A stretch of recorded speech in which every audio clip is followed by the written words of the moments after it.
아동학대 가해자 대부분이 부모이지만 피해 아동의 85%는 분리 조치 없이 가정으로 되돌아가고 있습니다.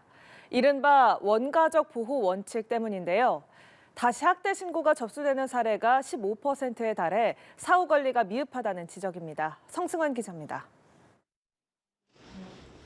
지난 7일 인천의 한 아파트에서 온몸에 멍이 든 채로 숨진 12살 A군. 홈스쿨링을 한다던 A군은 계모와 친부로부터 상습적인 학대를 받은 정황이 속속 드러나고 있습니다. 아이를 때렸습니까? 지난 2일에는 인천의 한 빌라에서 20대 엄마가 사흘간 집을 비운 사이 생후 20개월 된 B군이 숨졌습니다. 국립과학수사연구원은 장시간 음식물이 공급되지 않았다는 구두 소견을 경찰에 전달했습니다. 보건복지부에 따르면 2001년 기준 아동학대 의심 사례는 37,605건으로 4년 전 22,000여 건에 비해 68% 이상 급증했습니다. 아동학대에 대한 사회적 경각심이 높아지면서 신고가 크게 늘었기 때문입니다. 학대 행위자는 부모인 경우가 84%로 가장 많았고 친인척 4% 등 순이었습니다.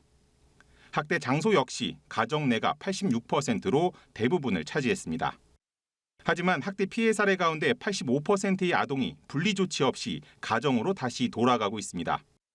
친족이나 시설 등에 보호된 사례는 14.5%에 그쳤습니다. 아동이 태어난 가정에서 성장할 수 있도록 지원해야 한다는 이른바 원가정 보호 원칙이 유지되고 있기 때문입니다.